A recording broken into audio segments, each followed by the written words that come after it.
Sea of Thieves is better when you're bad. Now, just hear me out. I understand that the whole, idea of progressing and getting better is the point of video games, especially online ones, but that's without taking into consideration the experience aspect of it. And this is exactly where my point lies. Sea of Thieves is an incredibly unique game due to its ability to provide such an incredible experience with relatively minimal tasks. And this only ramps up as the stakes get higher. But honestly, I think I'd argue that the game was better when the stakes weren't higher. You know, when you weren't quick swapping and double gunning or TDMing to have fun. I came to this realization the other day while rewatching one of my old videos. Shameless plug. This was from way back in early 2022 when I was still fairly new to Sea of Thieves as well as the whole, content creation thing. But I noticed that the weight of everything going on around me in this video was just so much more heightened compared to everything was now. What is now not even worth batting an eye to was the whole world. Ships on the horizon worried me, Athena chests were only things of legends, and the seas felt like an endless world just waiting to be explored. Now listen, I think I can pretty confidently say that my whole skill set in Sea of Thieves in the last 1 or 2 years has improved almost tenfold. My knowledge of the overall game has also been massively improved, and overall, I am a much better player now than I was before. So why is it that when I look back, I see myself having so much more fun then than I do now? And after some thinking, I narrowed it down to one thing: fear. Specifically, fear of the unknown and fear of others. Let me explain. You're on the seas, sailing to an island to grab a piece of a map for a gold hoarder's quest. You just got high enough level to finally buy this quest, and you are super excited for all the new loot it'll get you. You're saving up for this cool new hat you saw over there in the shop, and this seems just like the perfect way to go about it. While you're out in the open ocean, you are constantly scanning the horizon, making sure none of those pesky reapers you've heard about aren't lurking around, waiting to steal your hard-earned loot. Everything seems clear, so you decide to drop your guard and just sit back and relax and enjoy the waves. All of a sudden, a dark, foreboding noise fills the air as the water around you turns pitch black and slows your tiny little sloop to a complete stop. This has never happened before. What is going on? What in the world is this? You start to panic and try and figure out what to do, and almost as if on cue, out of the water rises the beast that strikes fear into every sailor that hears its name. The Kraken. Now, this is an experience that almost every Sea of Thieves player can relate to at one point or another. The dread that fills you when you see the water turn that iconic dark color, but eventually you realize that it's nothing more than just a minor inconvenience. Cause about 5 minutes later, it's dead, and more often than not, most people don't even bother picking up its loot. It's just that irrelevant. And this is what I mean about the fear of the unknown. That lure of adventure, the desire to explore the unexplored, to sail across uncharted waters. After enough time of playing the game, this aspect just fizzles out. Every island has been mapped. Every interaction with a Meg, Skelly ship, or Kraken has been broken down and dissected just to find the quickest and most efficient way out of it, and most quests and voyages are just forgotten over the quickest ways to make gold in Sea of Thieves. The world loses its magic and eventually becomes a glorified waiting simulator from point A to point B. Now yeah, this is a little harsh, but it's the reality of it. Well, it would be the reality of it if Sea of Thieves was a single-player game.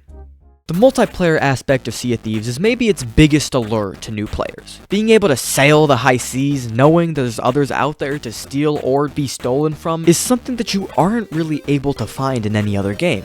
But with that comes the fear of these other pirates. For example, one of the very first lessons taught in Sea of Thieves are to avoid reapers. As new players, these guys might as well be Davy Jones himself, the way that they will literally server hop to a server without a reaper so they can put up their recently bought Merchant Alliance emissary flag. But no matter how careful you are, there is nothing you can do to prevent that canon event for every pirate. The first sink. It usually happens in the blink of an eye. Absolutely no fight put up. You're parked at an island, digging your chests, minding your own business, when all of a sudden you hear cannon shots ringing from where you anchored your boat. You rush back just to see a brig already sailing on its horizon while your white-sailed sloop is halfway underwater. From that point on, a ship on the horizon marks a spot on your map that you will refuse to go, and trips onto land never last longer than 5 minutes to avoid being caught off guard. Hell, you might even start leaving one of your friends on your ship to keep watch, or you might tuck your boat into a cove or behind an island just to hide it away. You'll be stuck living in this constant state of fear for a while, and honestly, it's exhilarating. Working in secret and moving through the shadows really nails home the atmosphere of being a lowly pirate, working his way up the world. But eventually, either through gained confidence or the need for self-defense, you'll engage in some naval fights. The fights that occur at this point in the game carry an experience that I can only compare it to like top 10 in 2019 Fortnite. You're sitting there genuinely shaking, yelling at your friends to fire the cannons or repair the ship. Everything fades away. Nothing else exists besides this moment. It is up to you to defend your hard-earned loot from these dirty thieves, and the only way to do that is to stand up and fight. You've lost too many times before. Too many afternoons of lost shipments wasted by getting steamrolled by people just 10 times better than you. But this time is different. This time you're gonna win. Those first few sinks deliver a wave of dopamine that quite literally stays with you for the rest of your day. Your confidence builds up and you finally become comfortable taking on some higher risk voyages. You finally check out those world events people are talking so much about. Hell, you might even vote down a Reaper emissary flag. But each one of these fights that occurs still has that gripping feeling of, this is it. If I lose, it's over. The fear of others hasn't gone away yet, it's just transformed into the adrenaline of the fight. But like everything, you eventually start getting good. There's a few ways of getting good at PvP, whether that be through adventure, hourglass, or even private TDMs. Once you've been exposed to enough of this player versus player content, that fear of other pirates just disappears. Instead, you start seeking out other ships because, well, since the world of Sea of Thieves isn't interesting anymore, the only thing in the game that is still enjoyable are the fights. And these fights aren't anything unique either. They begin developing a very recognizable pattern. Broadside, repair, board, die. Broadside, repair, board, die. Now, don't get me wrong. Even to this day, I get into a few PvP fights that are mind-blowing experiences. But you can't deny that it's just not the same anymore. I do also need to clarify that these things don't happen overnight or even weekly.